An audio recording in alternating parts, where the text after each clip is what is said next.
Rudy, welcome back to another third string. This time we are on season 5. I can't believe we kept it going, but insane. No, nice little 5-year anniversary for each of us. One man short, but maybe there might be some news coming along the way. It's possible. So we are here gathered today, not for the Pope's death, but for the upcoming draft that is around the corner. But first, let's set the table. What did the Cowboys do this offseason? We already talked about at the end of last season, our old man getting hired. Marty, no, that's not his name. Brian Schottenheimer. Yes, and then Rudy has decided to call him Shot and Titties going forward from this point forward. I don't know about that one. So, because we didn't want to use Shotty since the Joneses boys have absolutely taken that over and kind of made it sound annoying. So, yeah, we were going a little bit alternative there. But anyway, so yeah, he's been hired, and then the Cowboys made a couple moves.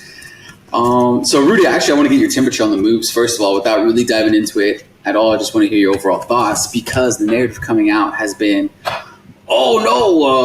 these guys are only signing 1 year, players to 1 year contracts again. And I can't believe they're doing this all again. Everybody else is making moves around them, and the Cowboys ain't doing nothing, blah, blah, blah. The typical bitching that comes with the Cowboys and the local media. So how do you feel? Are you in agreement with them? Are you one of the bitches, or are you taking it all in stride and just saying, hey, let's see how it plays out?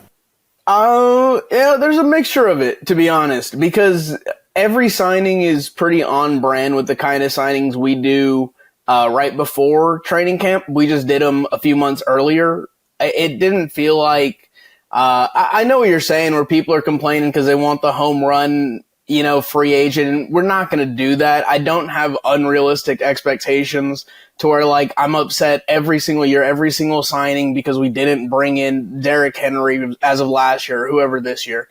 So I don't fall into that category, but I don't think we really made we didn't make any legit moves. You probably know the free agents a little better than I do, but I mean, honestly, we signed 2 running backs who don't really matter. They will probably, at best, we're probably going to keep one between Javonte and Miles Sanders. That's just for rotation, so nothing was done there in my mind. I know, talking to you and one of our former colleagues on the channel, big fans of Sanborn. I don't know much about the guy, so I'm not going to trash him, but I'm also not throwing a party for any moves. Yeah, that's fair.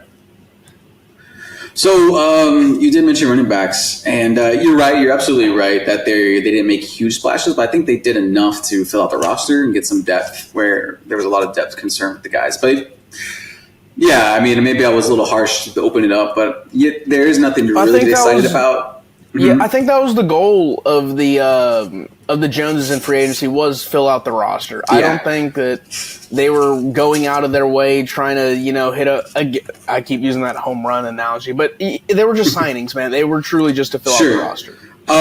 So actually, let's go where I think we left off at the end of last episode, at the end of last season. I think we said the priorities was Osa and Jordan Lewis. So let's start there. Sure. Osa, they got signed, so I feel like that's an attaboy that we should give them credit for. They got that taken care of, and I think that was probably the more important signing over Jordan Lewis. Now, I think the Jordan Lewis discussion is kind of interesting because Jacksonville just came with a whole lot of money, just outbid, and he said, yeah, I'll take that bag. Thank you. So no, I don't have any faults with him doing that, or no. You get outbid by another team. I don't think there's really anything the Cowboys could have done. Yeah, I agree. Yeah. So, 1 for 2, and I think realistically, getting Osa done and, just how it came about, it is what it is. So that's fine. You mentioned Jack Sanborn, and how he was a player. So the way I see Jack Sanborn is it's Eric Kendricks, but he's 24 years old. He's only here for 1 year, but he's a lot younger than Eric Kendricks. He knows Matt Eberflus' system, like Eric Kendricks knew. What's his name? The defensive coordinator last season. Zimmer's. He knew his defense, so he's the brain. He's the smart guy back there, the green dot guy. So he's going to know where people are supposed to be. He's going to know Eberflus' system and how to communicate with the defense. So but he's younger, and I think the biggest drawback with Kendricks last season was he was kind of old, slow, and wasn't as twitchy as he used to be, and just he didn't have the legs for all 17 games. Jack Sanborn, being 24 years old, he'll have that. So does that alleviate any fears, or are you still going to wait to see? I mean, I still need to see it, because if he's am I as making a convincing intelligent case? as you're saying. No, I mean, I don't know. If I'm being honest, I just need to see it. The thing is that, like, everything you're saying would lead me to believe that a team would not cut him if he's that intelligent, and he's got the youthful legs, can get sideline to sideline, defend the run and pass. I wouldn't understand why a team would get rid of a 24-year-old in that situation. I'm not 100% sure about the circumstance and what went on around that.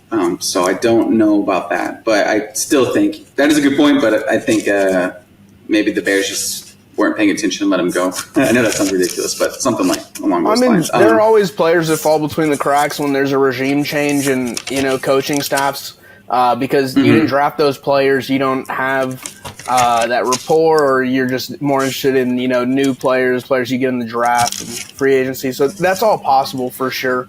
I was just, more curious than anything. Okay, how about Dante Fowler for a 1-year, $6 million contract coming back? He was very productive in Washington last season, and he did really well with us the year before that. So, give any credit there? That was a nice signing. No, I like Dante Fowler. I mean, as far as the scrap heap that we were going to pick off of, that's definitely someone that we're familiar with and know he can be productive and has been the last 2 years, like you mentioned. So, no, I think it's a solid one, of course. And it's not totally fair to them, but you're losing D-Law, right? And so, and I know he was hurt last year, but I do try to think of the production you're trying to replace. Honestly, I don't think that's too bad for $6 million a year. There's nothing to really hate on, I guess, there. Yeah, and the D-Law's contract was 3 years, $32 million. I don't think the Cowboys were we looking to weren't give him 3 years, maybe 2-year contract. But even then, I think you just got a bit kind of like a Jordan Lewis situation. And let's keep a pin in that, because I do want to talk about the little Twitter thing that happened between him and Micah, but I don't want to get distracted with that now. Also, so let's look on the offensive side of the ball. Actually, no, let me finish rounding out the defensive names. Chauncey Golston, I think, was the guy that was interesting from last season. He was on the 1-year deal. He signed with the Giants. It is what it is, but, you got Dante Fowler back. Do you know how much Chauncey went for? I believe he signed a 3-year, $19 million contract. So 3 years, I think the Cowboys were not going to do any multi-year deal with him, and $19 million doesn't seem like a lot. That's slightly over what we paid Fowler. If it was just between those two, I might have taken Chauncey, but I don't know. I don't think it's as big of a drop off as worth complaining for. It's not the same. And then if we look at the defensive backs, we got Wanye Thomas re-signed, exclusive rights free agents, so just doing business. Marquise Bell signed a multi-year contract, which I hope means he's going to get more playing time, so I want to see more from him. Israel Mukwamu also re-signed. So you got some depth in the cornerback position, and I think you signed those guys. I'm not saying you should be excited about any of those guys, maybe Marquise Bell, but I like them, and I'm glad they're staying. So, honestly, when it comes to the cornerback room, I need to see what Kyer Elam is, the dude we traded for from Buffalo, because everyone you named for, I've seen play, and I feel like a defense can pick them apart. And so the new blood is what intrigues me more than anything else there. Yeah, Elam's a guy I have written down here, but I didn't know. I forgot about that. Those guys aren't getting a lot of playing time, so I don't think we can be too definitive about them. Maybe you could say, why are they not getting touches or any playing time? Well, I think that might be the coaches might have some favorites or maybe some backroom politics going on. I've for sure seen Izzy and Marquise Bell get extended playing time due to injuries in the past few seasons, so I don't think that there's something I'm missing here as far as their play. Maybe they take a step forward next season, but I think they are who they are at this point. Okay.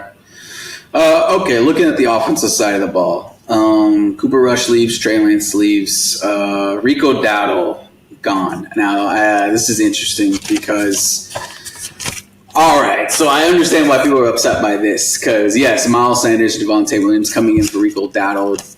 Oof, yeah, that's a hard sell for me. But let me try to sell it to you guys because I think maybe the logic might be instead of getting keeping Rico Dowdle here for another year, let's just get two guys to do his job. We're really going to be hoping for it's going to be a backup role anyways. And so we just need bodies back here to maybe fill in the gap until the rookie comes in, which I hope they're going to get a rookie running back. So they just need guys back there to be the second string guy. So they say, let's get two guys instead of one, just in case one of them doesn't work out. We have another option. How's my logic, or does that make any sense? Or you're still not impressed and would rather have Rico Dowdle over the two options? I think you nailed the thinking on what the Joneses had in mind. Yeah. I am not a big fan of You're not buying? No, or you're I'm not impressed by it? Especially because, like, the contract for wasn't Javonte's contract just about the same as Rico's as far as the per year? So no, it's actually cheaper. So both him and Miles, all three of them actually signed a 1 year. Rico signed for $6 million, but I think it's only $3 million guaranteed. And then Miles and Javonte signed for $1 million apiece guaranteed. So $1 million guaranteed. Okay. Yeah. So it is cheaper technically, but I mean, I think Rico Dowdle's last year was a lot more productive than what both those guys did together last season. Yeah, if the difference in guaranteed money is $2 million, that's I absolutely want Rico Dowdle on this team. I don't think Javonte or Miles, they don't have a guaranteed spot on the roster, if we're being honest. If you make up the difference and get it, first of all, just don't pay one of them. You've already saved $1 more million towards Rico Dowdle. Like, I don't know. If you bring back Rico, I think you can, along with drafted running back, I think you can have a really, really solid 1-2 punch. Yeah, I think you'd be a lot more confident too. You're just like, oh, we got two answers. Now you're kind of replacing an answer in Rico with two question marks. I think that's right. A good way to describe it. Yeah, and so, no, I'm not the biggest fan of that move either. I feel like I'm just crapping on the Joneses, but I'm not trying to. I mean, it's genuinely how I feel about the moves. And y'all, I've been a big fan of Rico going back to not just last year, but even 2 years ago, so.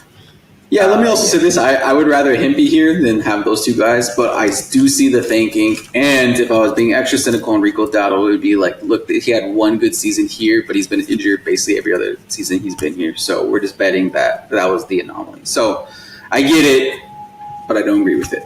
And don't Miles and Javonte have injury issues too? Yeah, well, they are. So if Rico has an injury history, what does Javonte Williams have? I don't know if Miles Sanders had a huge injury, but he definitely lost his spot in Carolina where he was expected to be the guy.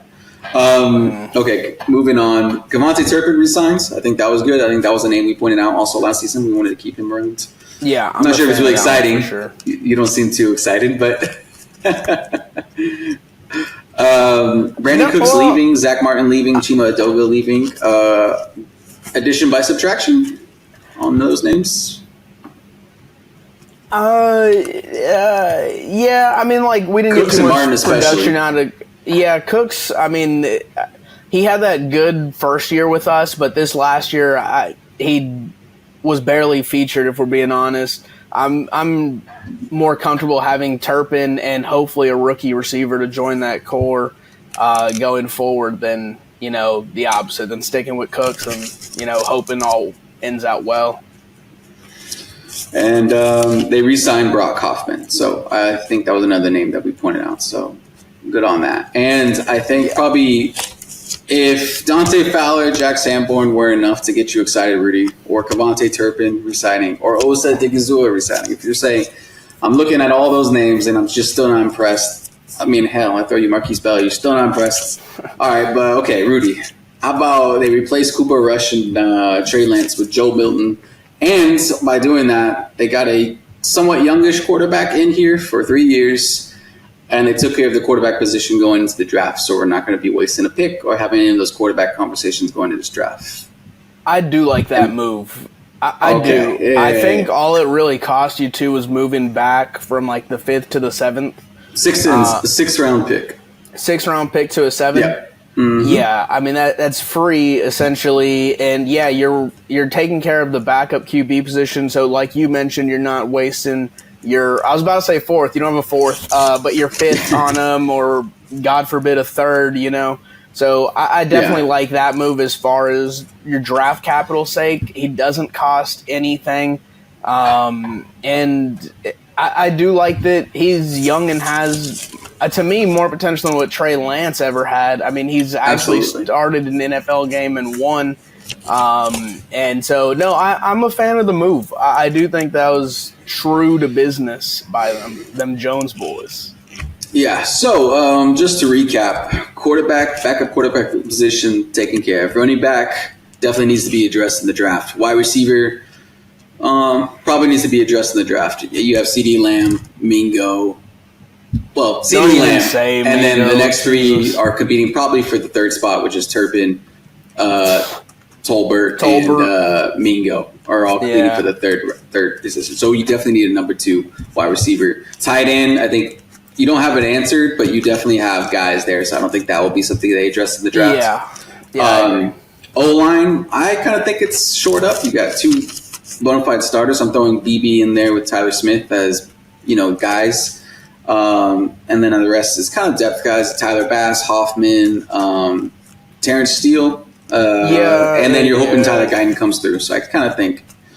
I'm concerned about the tackle position. I know that between you, me, and our former colleague, I was the most concerned about the offensive line. But that being said, I do. Let's say we don't make any additions in the draft, which I don't think the Joneses or the Cowboys front office can help themselves from taking an offensive lineman at any point in the draft. But if somehow we don't, I think we would still be all right. But I would not be opposed to shoring up your tackle position. Gotcha. And then defense we kind of touched on. But really, you got dudes back there, but you don't really have like a lot of starters. So basically all across the board that probably needs to be addressed in the draft. But it's not like a huge priority like I would say running back and wide receiver is, but you're definitely looking to fill some holes. Yeah, I will say, and we'll definitely, talk more about it in the draft segment. While we know we have these overarching needs in running back and receiver, I think it's such a deep running back class. I don't think you necessarily need to force it. And I know it's supposed to be deep in defensive line as well. We'll get to it later, but I just think that it sounds like for those non-sexy positions like D-line and linebacker, O-line, that there's a fair amount that you can take. O-line, it sounds like you kind of got to go a little early at it. I know you're not too interested in that. But that being said, defense, I do think we're going to have to make that a pretty big priority in the draft. Yeah. So I just outlined the moves that the Cowboys kind of did and didn't make, but people are still unhappy. I mean, they're looking at Washington and looking at Philadelphia to see what they did. Well, so let's go through the names that the Cowboys maybe could have addressed on the defensive line. Rudy, I'm just going to read some names and you let me know if you're interested in them. Now, the criteria I was looking at for these guys was guys that signed 1 year or 2 years at most contracts. And I'm only looking at certain positions, which is wide receiver, defensive tackle, edge, and running back. So on the defensive side, Rudy, like I said, just tell me to stop if there's a name you are interested in. At the edge position, Joey Bosa or Hassan Riddick. I'd be more interested in Hassan Riddick than Joey Bosa. I feel like he's a little bit washed right now. Okay. They both kind of signed similar contracts. Hassan Riddick signed a 1 year for $14 million, $12 million. Do you think the Cowboys would have been even try to be interested in that, or is that way out of their league? That's pretty out of their league, and that's not that much. It's doesn't pretty sound like much, that right? Like 6 is comfortable, but 12 is outrageous. I don't think it's that outrageous. I think they should be more willing to go for Hassan Riddick at 12 or whatever. Yeah. Okay. So I got some decent tackles guys here. I know they signed Osa and So maybe they're just like, hey, that's taken care of. But a couple of names jumped out to me. Javon Hargrave signed a 2-year, $30 million. I think he was the 49er guy. And Calais Campbell, the old man. But he's also been. I mean, he's definitely just been a guy. No, he's not been a guy. He's definitely past his prime, but I feel like that's a good locker room vibe guy, but maybe that would complicate the leadership role here. I don't know. 1 year, $5.5 million. Wouldn't be the worst. I don't think that would. I think I'm pretty surprised the Cowboys didn't make a move on that. They love an old veteran. I don't think that he's the personality that will complicate leadership. No, I think he'd be welcomed. That's a pretty surprising one that we had no interest in. Yeah, I don't know if he doesn't. He also seems like a guy that isn't about nonsense. So I'm pretty sure he probably hacked his suitors, and maybe he just chose what was best for him. That's fair. I don't blame him on that. But yeah, I would have been interested if they made a move for him, or because I don't even think his name was floated around. But okay, on the offensive side of the ball, Najee Harris, 1 year, $9 million. No interest in Najee. Good. No interest in Najee. I'm glad you're not interested in him, so we don't have to waste any more time. Wide receivers: DeAndre Hopkins, Cooper Kupp, Devontae Adams, Stephon Diggs. I mean, I think all of them would have improved your offense for sure. I think that the cap hit. One takes them out of the Cowboys' minds, and then I think they also have an issue with receivers who could be divas, such as Hopkins or Diggs, and so I think they were out on that just for behavior. Even though I don't think it's like super egregious, I think that they don't want any headache at all. Sure. Looking at the contracts, only Hopkins was probably reasonable because he signed a 1 year, $6 million. The other guys got multi-year deals and pretty high up there. Yeah. So you probably would have been outbid if the Cowboys were interested in them. But and then finally, people that are still available: wide receivers, Amari Cooper, Elijah Moore, Tyler Lockett. Elijah Moore is probably the outlier there because he's 25 years old, so he'll probably want a multi-year deal. But, I mean, he's still there. I know also someone I know is not impressed with Elijah Moore at all, but I don't know. I don't know. Honestly, I know so Amari Cooper's off the table. The Cowboys don't want to do business with him anymore. Okay, I'm glad you said it so I didn't have to. Because that's exactly true. Yes, that would never happen. Who was the name you said after Elijah Moore? Tyler Lockett. No, I'm out on Tyler Lockett. Okay. He's trash now. Running back Nick Chubb, 29 years old. I would like that. ACL. I would risk the injury issue, bring him through. Yeah. And then on defensively, cornerbacks that are still out there, Asante Samuel Jr., he's 25, so I'm not sure if that's even realistic. Stephon Gilmore, 34-year-olds, and Rasul Douglas, 31-year-old. I could see us bringing back Gilmore. Rasul Douglas, no. I forgot. So he was a former Eagle, right? Man, he's been all over the place. I think he played with the Packers. I think he was with the Eagles. But I think his most recent spot was with Buffalo. And then that's where he was last. Only thing I can think of with him is I just feel like he's a name that was said after someone got burnt. I just think he's a frustrating player, Jekyll and Hyde type player, but maybe that's just the nature of the position. I think of any of those, Gilmore sounds the most likely to come back to the Cowboys. I think that his tenure here was pretty productive. I know it's a different coaching regime, but not too much. I feel like that would be a fair landing spot, and I think that we'd be willing to do that as well, depending on what that contract would look like. Yeah. Asante Samuel totally Jr., I like the idea of it, but yeah, like you said, it's probably going to be a multiple-year thing, and we're already, stingy with the money anyway, so I just don't see us, matching other teams' offers. Yeah. Okay, cool. Well, so I think we could say business is done, and agree with me that the Cowboys did what they needed to do and are looking to address all the needs in the draft. They did something. They were around. They didn't go on vacation as early as usual. Well, let me say this. In the positions they definitely do need is running back, wide receiver, right? And Defensively, okay, basically every position, but high priority. High priority. What do you think? Defensive tackle D-line, and maybe a cornerback.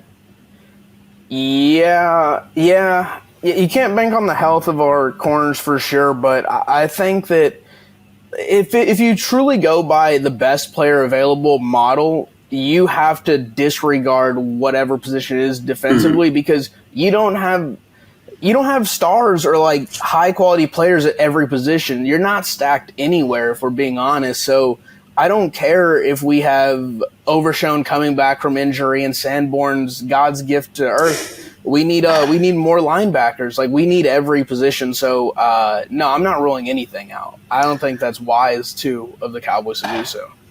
Okay, but I will say this because this draft is one where those main positions, wide receiver, running back, defensive tackle, is pretty deep in. So, I mean, I don't know if they planned it that way or maybe they just fell ass backwards into it, luckily, for this draft. But, this is a good opportunity to get quality players in this draft for those positions. So, in a way, I feel like they did their business, but fair enough. They looked into it, for sure.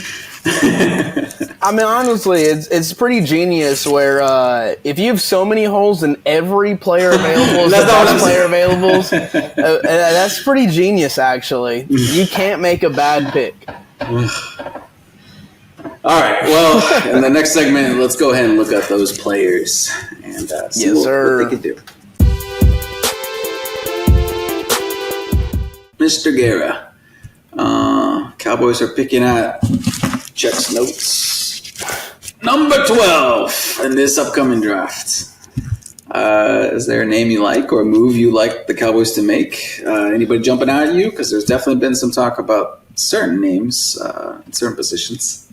Yeah, for sure. What do you see? I see two guys that I'd really like if we're sticking at 12. We're staying at 12. I want it to be either Matthew Golden or Tet McMillan. Honestly, both of them have kind of come from opposite directions to lead to the current projections because Tet McMillan was supposed to be like the number one receiver taken in the first 8 picks and has started to slide towards us. And Golden was not even a first round projection and has shot up the boards. And just to give you some background on who they are, if you haven't seen them play. So Matthew Golden, UT receiver, he is, to me, a crisp route runner. He has the ability to adjust to the ball in the air while he's not a big guy, man, but he'll go up and get it over larger defensive backs or defensive backs in great position where there should not be a catch made. But Golden will contort his body, somehow get up there, make the play. Yeah. I found him, to me, to be more versatile than what Tet McMillan was. That being said, I think Tet McMillan is essentially your Drake London of the draft, where he's all size, can go up and get the ball, high point it, what you would want, what you saw Dez do, in that red zone area. I think that you would find Tet to be more dangerous there. I think you'd find Matthew Golden to be dangerous in the rest of the field between the 20s. But I don't think you can go wrong with either one there. I think us needing a second receiver, having one of those two as another option to CeeDee Lamb would be stupendous for Dak in the offense. I would love that. Dude, so I have a major preference for Tet McMillan just because I feel like I hear what you're saying about Golden and everything, but I feel like the reason he's risen so much is because of his 40, and I feel like his game is very much dependent on speed.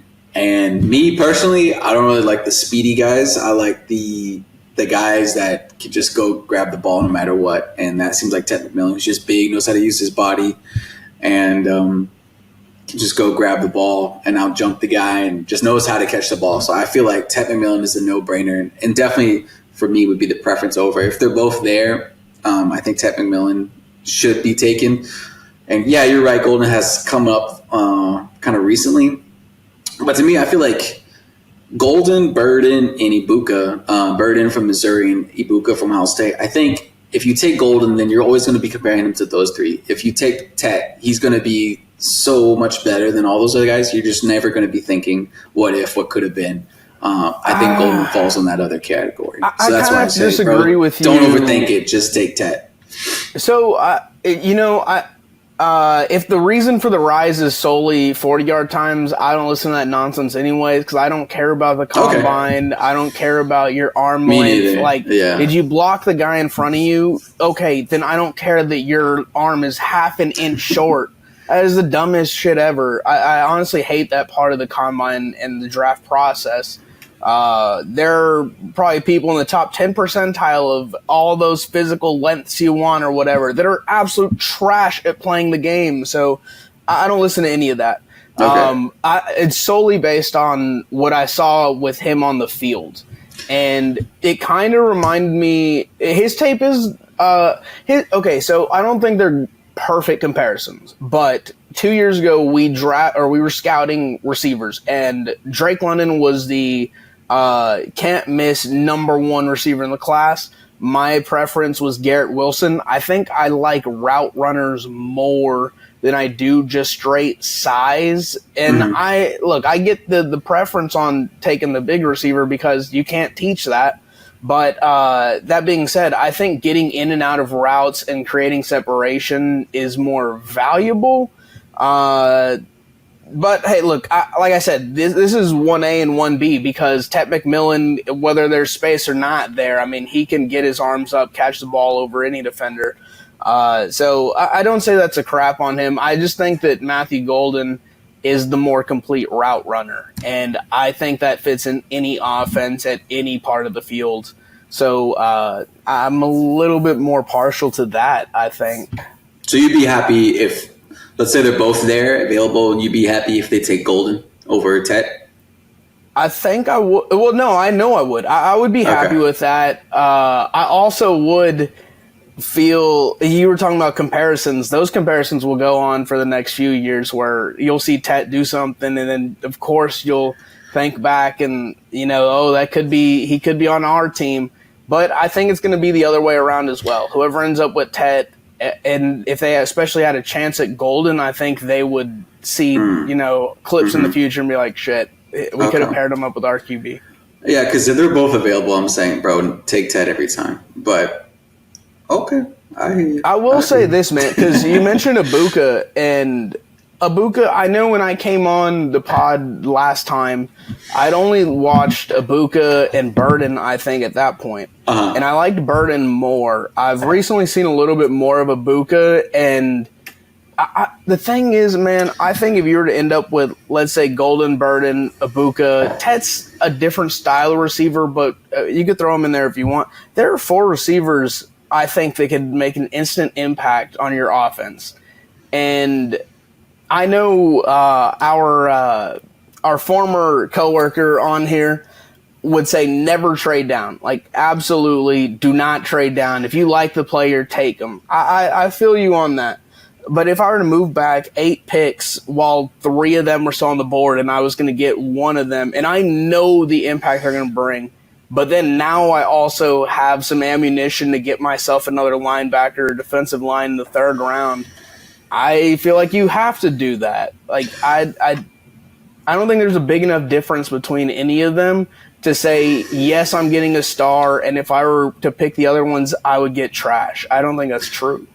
So I think trading down scenario, I don't think that should be just tossed to the wind, like he who should not be named, might I suggest, because I think there definitely is a scenario. Now, the scenario is kind of specific because I think, for me personally, if Tet's gone, Genty, who we haven't even mentioned, but I think we both know that he won't be there because of the Raiders. Correct. With Pete Carroll, I think that's a nailed-on decision. Or the Bears. Raiders or Bears are taken. Yeah. So I don't even think he would be there. But, so he somehow fell. Mason Graham, I think, is the undecided top defensive tackle, which is a position we need. I wouldn't mind taking him. Some edges, like Abdul Carler. But anyways, I guess what I'm trying to say is, like, if there's not, like, one of those top-tier guys that aren't available at 12, then I can see us falling back. But that would also mean that we're trading back so we can be extra aggressive in round 2 and round 3. And what I mean by being more aggressive is definitely get a higher pick in rounds 2 and 3. That way you can go get you you could start the run on running backs in either of those rounds, or a wide receiver pass catcher in round 2 or round 3. Does that make sense? Like, that's the only reason why you should ever. Why I think it would be okay to trade back is if you're going to be aggressive late in those rounds, because you're kind of in that weird spot at 44 in round 2 and 76 in round 3. Yes, you're not going to be influential enough to like start a trend on taking players, taking position players if they start going. So that would be the only scenario where you would go back, is if your top guys, your top board is all taken, and you think you could maybe get them later in the rounds, and you'll also jump it up forward in round 2 and round 3. So that's what the scenario think is where you could trade back and be aggressive later. Does that make sense? And do you agree No, with that? 100%. Yeah. So I was looking at some other guys that we could potentially take. One of them, Tyleik Williams. He's projected to go early second, but okay. So before we do round 2, let me also throw you a couple guys for round 1, because I wouldn't mind getting an edge too. Now, Abdul Carter, I think he'll definitely be gone, but of course, this Mike Green character, I know he's questionable off the field, but he seems like a real dude. He's the pass rusher edge guy out of Marshall. And he looks like a dude. He looks like a specimen. And maybe you don't either, but you and I are both fans of best player available. And that position itself, the edge, isn't really necessary. But man, if you can get a game changer like I think he will be, I would be so for that. Someone also mentioned Shamar Stewart. Mike Green. And of course, it's just one website's, projection, but he's looking like projected late first. Oh, okay. So that's another thing too, man, is I think there are really, really quality players that are projected late first. And so let's say you were to move back, there's 3 of the receivers on the board, and you would assume one of them falls to you.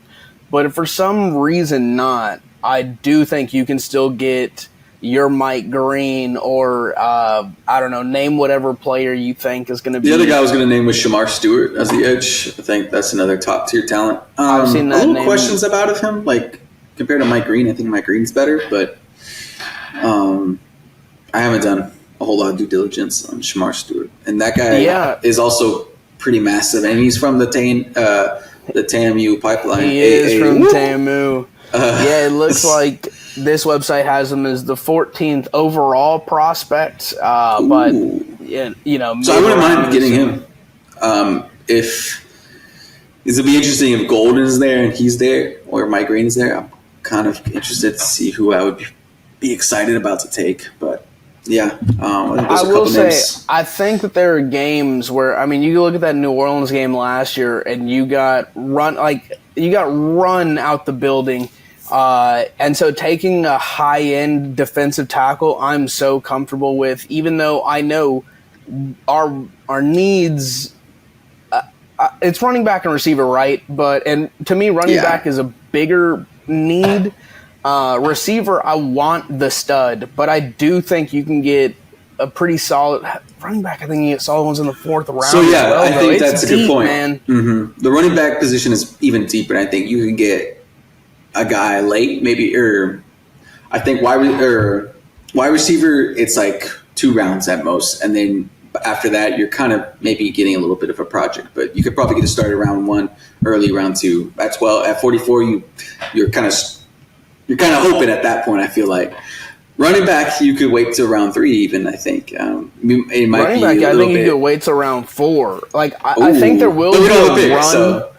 Well, we don't have a pick. You're right. You're right. And I do think there will be a running back run towards the end of the second, middle to the end of the second, going into the 3rd. I think there will be a running back run.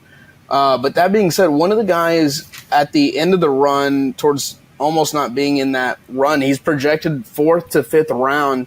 Bashal Tuden, I think is how you say his last name.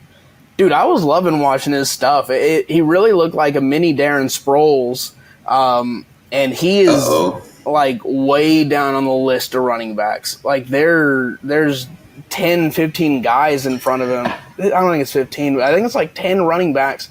And I've watched most of them, and they are pretty solid. I wasn't the biggest fan of a few guys, but I loved what I saw from Tuden. That being said, this is not the all-22. I didn't see him blocking. I didn't see him. I saw him catch a pass or two, but not too much, so it's not thorough. But as far as what I did see, he would absolutely take carries in his first year here as a Cowboy. And I think in short yardage, he'd be perfectly fine, even while he's undersized. So, no, another guy, RJ Harvey, I really liked. He's projected in the 4th round. He would be above Tuden. But, yeah, I don't think you necessarily need to take one in the 2nd.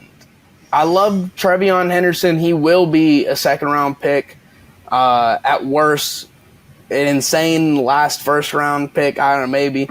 But I think you're okay taking a defensive lineman and then or a DB and then taking the running back in the 4th round. Or, well, 3rd. Maybe you trade down from your pick at 3 and obtain another 4. I don't know. There's plenty of things to do, though. Yeah, I think if you're waiting to round 4 to get a running back, I would be a little nervous. I think you got to make a move for wide receiver, running back, and at least one of the first 3 rounds. You got to address those 2 spots early, in my opinion. Because round 4, then you're kind of stuck dealing, making moves. But, we could see how that goes. They do have an extra couple of 5th-round picks. I don't know if that's actually good leverage to move up, but something they could. I mean, it might be it might be a scenario where all you have to do is move up like 5 picks in the 3rd to ensure that you get the running back you want. You go ahead I'd be all for that. And it costs you maybe your 2 5s or whatever, but you do get your running back. And then in your first 2 rounds, you get a defensive impact player, which is what you need, absolutely. And you get your receiver. I think that would be a stupendous first 3 rounds for the Cowboys. Did you say a wide receiver round 1, defensive guy round 2, defensive line round 2, and then running back round 3? I would say so. When I was looking at the wide receivers, I saw a few. Dang it, I should have wrote I have their names written down in this journal somewhere, but it's very disorganized. But there's a receiver from Ole Miss, I think it was what I was looking at. But, yeah, Trey Harris. Let's see. I've seen a little Isaiah Bond. I've seen some of the guys projected to go after that first crop of wide receivers that we really, really love. And I think there is a pretty significant drop-off. I do think you need to take your receiver in the 1st round. Yeah.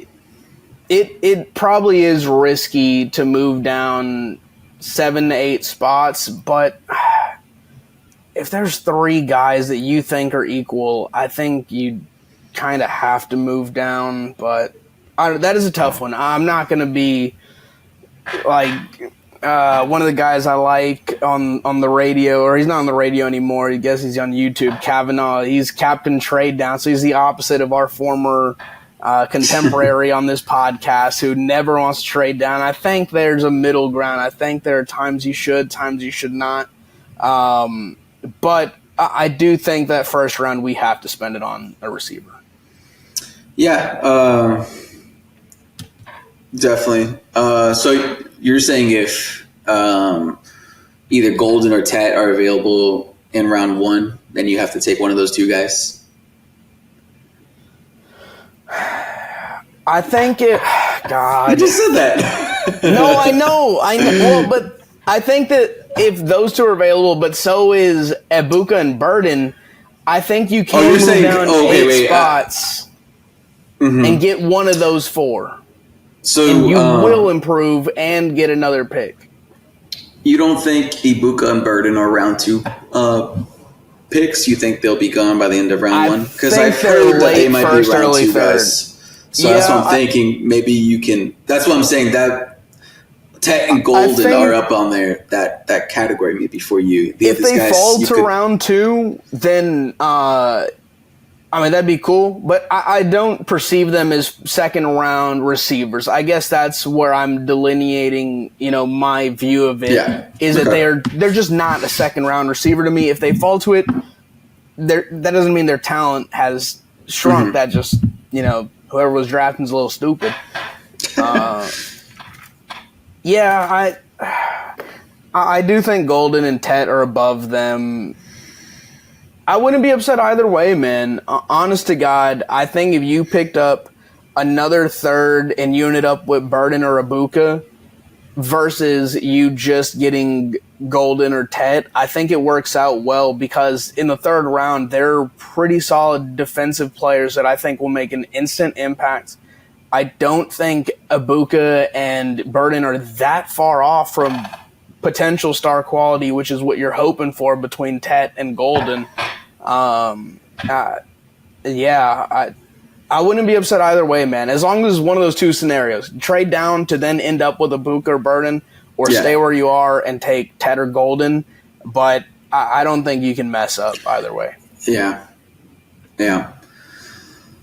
Tet. For me, Tet, Green, those are guys you got to stay there and take one of them. Genty, but I don't think he'll be there.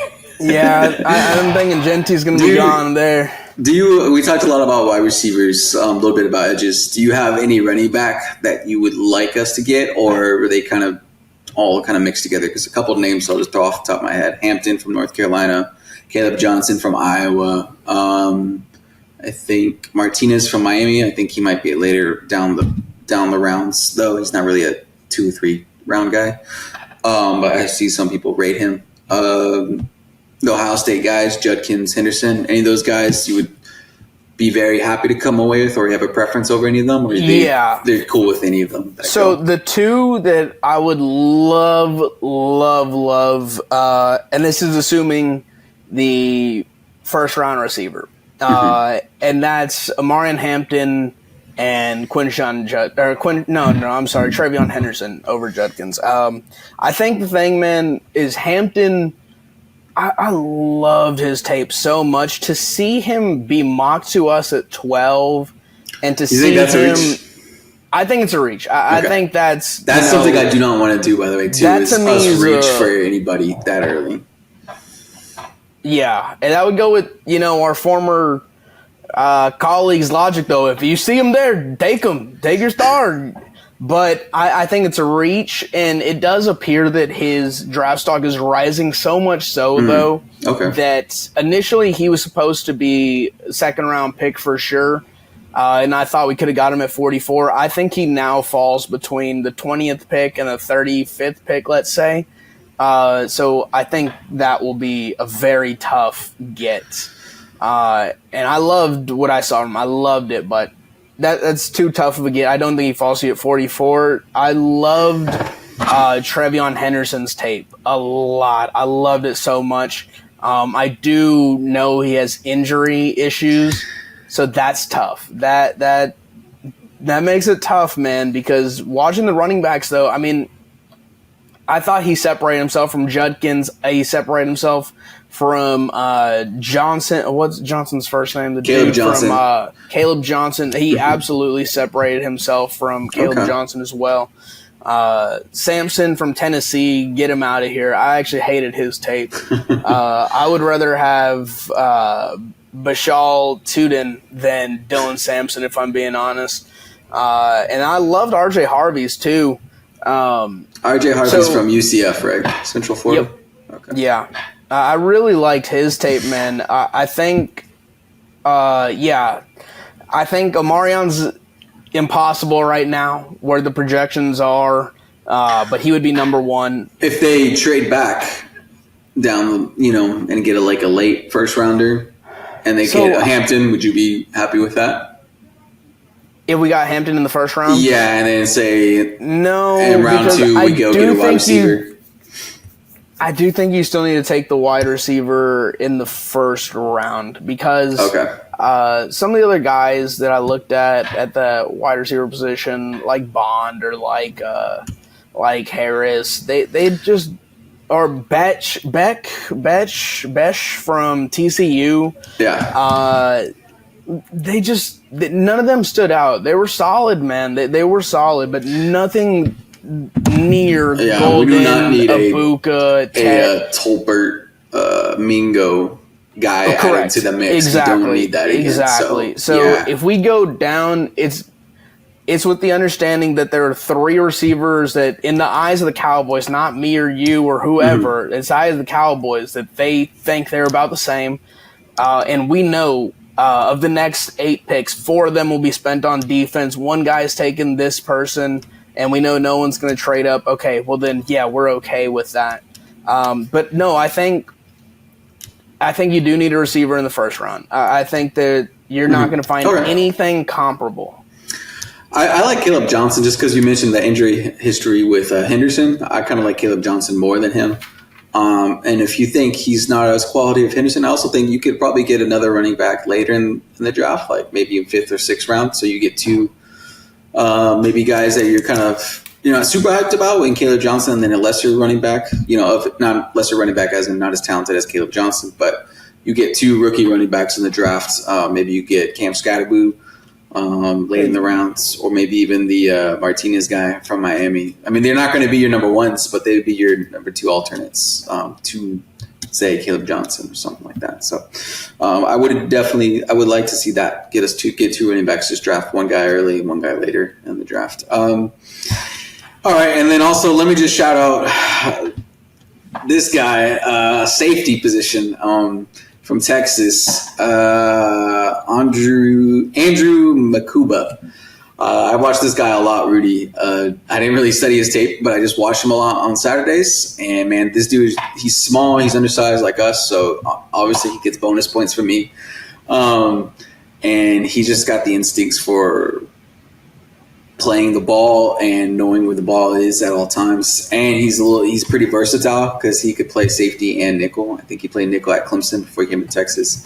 But the thing that jumps off the page for me whenever I watched him on Saturdays is that dude just always knew where the ball was and knew how to go steal it too if he needed to, or go make a play on the ball, or force it loose or whatever. And I really like the guy. Now you're getting him at safety, but maybe you could, since he played a little nickel, maybe he could be the Jordan Lewis replacement. This would be a round 2 selection for Makuba. Get a wide receiver round 1, gets him around 2, and round 3 you get a running back. Boy, I'd be pretty happy with that. I really like that guy, but let me just give a shout out to him. No, I can completely agree with that. I was going to say, we mentioned the receiver and the running back, and we had, touched on some defensive lineman help that we know we need. The secondary is absolutely another area of concern, and so whether it's bolstering the safeties or the corners, I don't think you can, I don't think you can – you're definitely not in a position to rule anything out. Always go best player available, and the way I haven't seen him myself, but I know you watch some Texas football, so you've seen what he does, not just in the highlight, but just on a play-by-play basis. I need to watch him first of all, but that sounds like something that would tremendously benefit our defense and ease things for Eberflus in his first year. So and like I said, I think you can get running backs later than the second round, so I have no problem spending that second round pick on a safety, on a corner, defensive line. But I need to check that guy out for sure. Dude, definitely do, because one of my gripes with Texas is that they haven't had a good secondary at all, but this last season was. So I'm always looking at that because they're so suspect. But this last season they definitely were a lot better, and I think he was a big reason why. And he also showed out in the big games too. I think against Georgia he had an incredible interception. So that dude, not afraid of the limelight, and he had a good playoff game too. Can I say the quarterbacks? You said, right? Makuba? Yeah, Makuba. The quarterback position in this draft, I'm not really interested in it. The only person I was interested in, if the Cowboys had the guts to do this, was to trade up and go get Travis Hunter. Jahdae Barron? The quarterback. No, trade up and get Travis Hunter. In round 1. Okay. But I think that's such a pipe dream. We got the funds for that one, bud.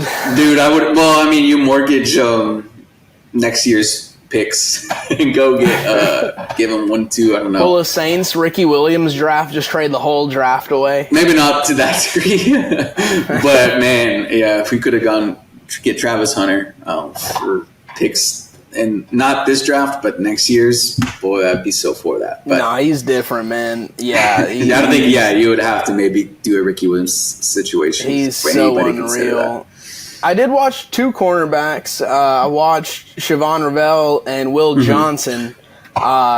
Then I realized Will Johnson is projected very high, so there's no point in even scouting him. But I honestly, in watching him, I didn't see anything super special.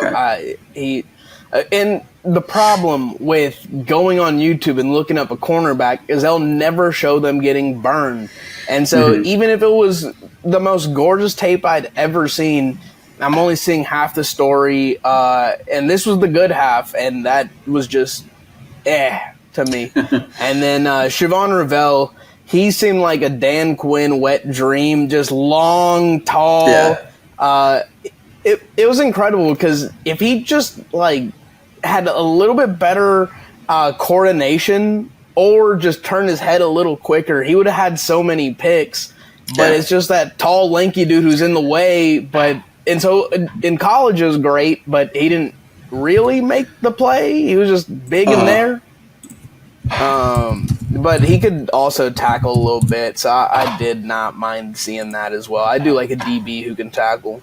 So I think the thing about him is the reason he's maybe not making the play, Rudy, is because he just started playing football in high school, I think, or something. He's a real late student of the game, or however you want to say, player of the game. But I think the thing that takes away from him, and so you're saying you're making a face, but I mean, that's just him not playing a lot of ball. So what if he plays a lot of ball and you can realize his full potential?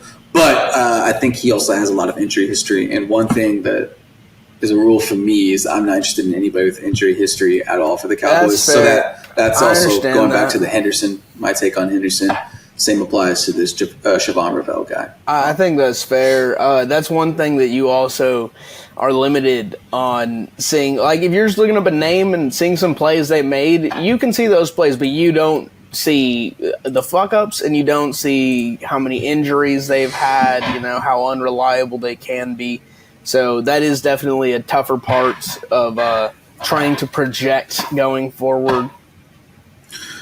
Yeah, real quickly, you said Will Johnson was a high first-round pick, but if the Cowboys trade back and take him, would you be happy or no? You just not at all? Again, it goes back to your wide receiver point. I think it has to be a receiver, man. Okay. It really does to me. So the only time you were saying trade back is if they get a receiver in the trade back situation in round one. Yeah, and it's one of the four. I got you. Yeah, and obviously, I mean, I have better insight on when it's draft day. I see who I don't have the teams in front of me. I don't know all their needs, and it's too hard. There's too many scenarios for us to really go through, especially going all the way down to pick 12. It's kind of tough to do. I could have worked harder for the fans. Might be. I got y'all next time. That's on me. I know y'all expect better of me, but no. That being said, though, first round, it has to be a receiver to me. I'm comfortable moving down and still ending up with one of my top four. But if it looks even like, I don't know, it's a 50-50 that all of them are gone, then don't do it. Sit there and take your guy. Okay, final question for you. Mason Graham, Mike Green, Shedeur Stewart, round one. I think Mason Graham's a pipe dream to follow us, but I'm just throwing it out there just because I'm curious. Still no? Yeah, that's fair. No, I have to go with the receiver no matter what, honestly. I don't know. And I haven't scouting D linemen is not my forte. There's probably someone who does know that and would tell you, yeah, Rudy, if we go down to 18 and take this dude, we will still have name X receiver available. It'll all work out. But I don't have that benefit. And so, no, without that, I say you have to go receiver. And like I said, there were a few defensive players that I would love in the second round too. So that honestly deserve a first round grade. They're just Tyleik Williams I had mentioned earlier, early second round projection. 44 is a little tight on that, but again, someone I'm interested in. And Carson Schlesinger, he's projected to go mid first to mid second, wide range, and that's anytime it's that big, I do feel like they'll end up, in the first round in that like 29 to 32 range. So that'd be a tough one. I could see like even Philly taking him low key, Sure. which would suck. So Tyler Williams is a defensive tackle from Ohio State. Okay. I wouldn't be minding taking that round 2 if we do wide receiver, defensive tackle. If he can fall to 44, I would love that with a Carson Schlesinger. I don't know too much about this guy. He's a linebacker out of UCLA. Yes. I kind of think that position, it's been addressed this free agency, so I don't think we should go take that guy. Okay, 2. I will say this, though. I don't think your draft should be about your current barely starters. Like, they are starters, yeah, but is Sanborn going to be here 4 years from now? I don't know, and it would be naive for me to say yes, if we're being honest. Well, you have 2 young guys. You have Overshown, and then you have, what's his face? Leofau? No, what's wrong with setting up the next Urlacher, Briggs, whoever they had? There's nothing wrong to me in reinforcing a position and making it a massive strength rather than being average at everything. I don't think that's the goal. I'm sorry to interrupt, but real quick, but if you're taking best player available, that neglects the average players you have. Like, that means I am taking the best player available, and if that lights a fire under someone's ass in training camp because it's supposed to be my spot, but now we got this rookie, then fine. Like, always take best player available. Yeah. No, I agree, but I think in this scenario, I'd be operating that Schlesinger thing. That last name's hard to say. There would be other guys that would be still available. If he's there to take, I think there would be other guys that I'd like more that would be available that I would say I would rather get him than Schlesinger, if that makes sense. I got you. I wish that I had scouted more linebackers so that I could throw a name at you. And honestly, again, projected mid-first to mid-second, odds are he's not going to be there at 44. And so it truly might not even matter at all. But just watching him play, I do not care who's on my team. He would be a fantastic addition. And I think that's kind of how I watch or I try to scout, is that I'm not picking just for you to come in and be an okay player. I would pick you because I expect you to be a valuable contributor for more than 2 years. I think that's what you try to do in the draft, not just fill a hole for one season. I don't think that's drafting effectively. No, I totally agree. Yeah. And as far as, and we talked about the free agent pickups in the first segment of the show, and you were more hopeful than I was, but even at my most honestly, even at my most hopeful for all these players, I would be naive to say they'll be here 3 years from now. And so that's why I say you have to ignore who you picked up in free agency. You pick who you think can make a difference over the next 5 years.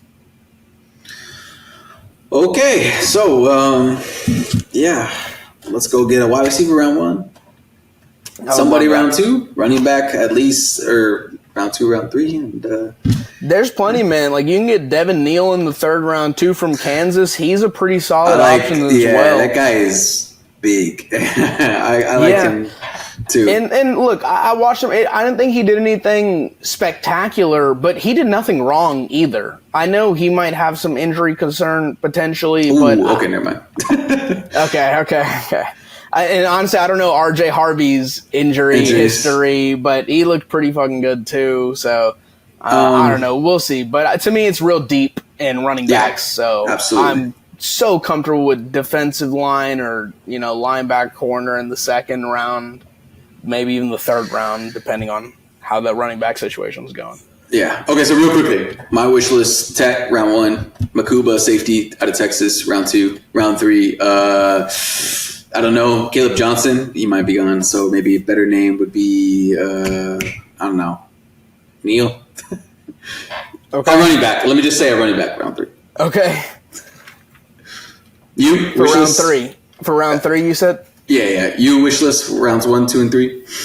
Since we don't have a 4th round pick. Wish list is I'll go with Golden. I Golden think I'll go round one? Golden Okay. over Tet. Second round, I'll go with Tyleek Williams to fall to us. Okay. If he or Schlesinger, but I think Schlesinger's less likely. No, you so I'll gotta say do one Tyleek. name. One name. All right, Tyleek Williams. Okay. And then third round? Third round, that's where I would go with my third round pick. God. All right, what if I got wild here? What if I Go brought in ahead. 2 receivers? No, that's too much. I like Savion Williams, but he's projected to get because he's Where's projected he to go from? third round as well. TCU. TCU. I liked him over Besh a little bit, honestly. Mm-hmm. Even with a limited route tree, I just got too many third rounders. That's what I'm realizing looking at my board. Because the third round running back I have on here, or the 2 that I have, is Samson and Neal. I hated Samson's tape. Where's Samson from? To me, Tennessee. Oh, okay, yeah. I hated his tape. And then Neal is projected third round, but I liked Harvey's tape more. Harvey's projected fourth round. But you said he has injury history, right? RJ Harvey. No, I said I don't know if he does. Okay. He might be perfectly fine. He might have torn his ACL yesterday. I don't know. Well, if he doesn't have injury history, then I'll put that name in. I'll take him as third my round. I three. would take him Okay. over Neal. I Okay. liked RJ Harvey. So, Golden. Who did I say in the second round? Tyleek I think you said- Williams. yeah, Tyleek Williams. And then Harvey. Harvey. All right. Well, listen for those That'd be names because fantastic. those are definitely going to be taken. By They the will be Cowboys, taken. we don't know, but they will be taken. Yeah, it will be. Someone's getting them. Keep them out of my division. All right. So, everybody have fun at the draft this Thursday, and Third String will come back and we'll just round it up, all the picks next week, sometime next week, maybe 2 weeks from now. But who knows if we're still drunk then. But Yes, sir. Rudy, anything else? I think that's it. All right. Let's get the fuck out of here.